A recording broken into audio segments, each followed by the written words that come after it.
2015 চনতে প্ৰতিষ্ঠা হোৱা জ্ঞানদীপ একাডেমী ডিপিলাৰ আজি আমি উন্নত ফলাফল আমি লাভ কৰিবলৈ সক্ষম হৈছোঁ। আমাৰ 130 জন ছাত্ৰ ছাত্ৰীয়ে পৰীক্ষাত অৱতীৰ্ণ হৈছিল। তাৰ ভিতৰত আমাৰ 99 জনে ফাৰ্ষ্ট ডিভিজন আৰু 31 জনে ছেকেণ্ড ডিভিজন লাভ কৰিছে। আমাৰ থাৰ্ড ডিভিজন পোৱা নাই আৰু 2015 চনৰ পৰা এতিয়ালৈকে আমাৰ 100% উত্তীৰ্ণ হৈ আহিছে। আজি ফলাফলত 99 জনৰ ভিতৰত 11 জনে ডিষ্টিংশ্যন, 26 জনে ষ্টাৰ মাৰ্ক লাভ কৰিবলৈ সক্ষম হৈছে। এই 11 জনৰ ভিতৰত আমাৰ 90%ৰ ওপৰত 3 জনে লাভ কৰিছে। আজি এই শুভ মুহূৰ্তত আমি সকলো ছাত্ৰ ছাত্ৰীক আন্তৰিক ধন্যবাদ জনাইছোঁ। আমি আশা কৰিছোঁ অনাগত দিনতো আমাৰ এই একাডেমীখনে ভাল ফলাফল লাভ কৰিবলৈ সক্ষম হ'ব। আমাৰ যিখিনি এবাৰ দ্বিতীয় বৰ্ষৰ ছাত্ৰ ছাত্ৰী আছে গোটেই ছাত্ৰ ছাত্ৰীখিনিয়ে বৰ সুন্দৰ পাঠদান ইতিমধ্যে আমাৰ আৰম্ভ হৈছে আৰু ছাত্ৰ ছাত্ৰীসকলো পাঠদান কাৰ্যত অংশগ্ৰহণ কৰিছে। আমি আশা কৰিছোঁ অনাগত দিনত ভাল ফলাফল আমি দিবলৈ সক্ষম হ'ম। আমাৰ বিদ্যালয়খন প্ৰতিষ্ঠা হোৱাৰ সময়তে আমি এটা প্ৰস্তাৱ লৈ থোৱা হৈছিল যাতে আমাৰ এই বিদ্যালয়খনত দৰিদ্ৰ সীমাৰেখাৰ তলৰ ছাত্ৰ ছাত্ৰীয়ে পঢ়া শুনা কৰিব পাৰে। ইতিমধ্যে আমাৰ বহুকেইজন ছাত্ৰ ছাত্ৰীয়ে বিনামূলীয়াকৈ পঢ়ি আছে। আমাৰ এইটো বেটছতো বিনামূলীয়া ছাত্ৰ ছাত্ৰীকে পঢ়ি আছে। আমাৰ এডমিশ্যন ফিজ, মাহিলী ফিজ আমাৰ বাকী অন্যান্য বিদ্যালয়তকৈ আমাৰ কম আৰু ছাত্ৰ ছাত্ৰীক সুধিলে আপোনালোকে গম পাব। আমি একদম ন্যূনতম এটা ফিজত আমি পঢ়াই আছোঁ।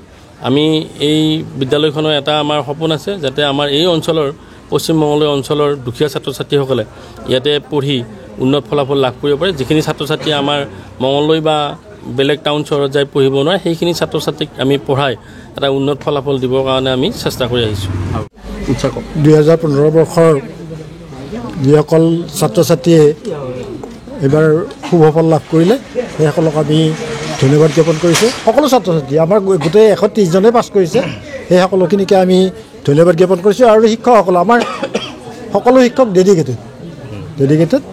বিশেষকৈ আমাৰ এই পশ্চিম অঞ্চলটো আচলতে ইংৰাজী দুৰ্বল সেইকাৰণে আমি 3 জনে ইংৰাজী দুটা ক্লাছ হ'ল, এটা গ্ৰামাৰৰ এটা টেক্সৰ, এই দুটা আৰু সেই হিচাপে আমাৰ এইবাৰ ইংৰাজীৰ ক্ষেত্ৰত অৱশ্যে ভাল ফলাফল আহিছে আৰু আমি সকলোকে ধন্যবাদ জ্ঞাপন কৰিছোঁ।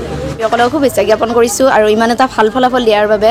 আৰু আমাৰ এই ফলাফলৰ আঁৰত আমাৰ শিক্ষাগুৰুসকল আছে, লগতে মা দেউতাৰ কষ্টৰ ফল আৰু নিজেও মানে কষ্ট কৰিছিলোঁ।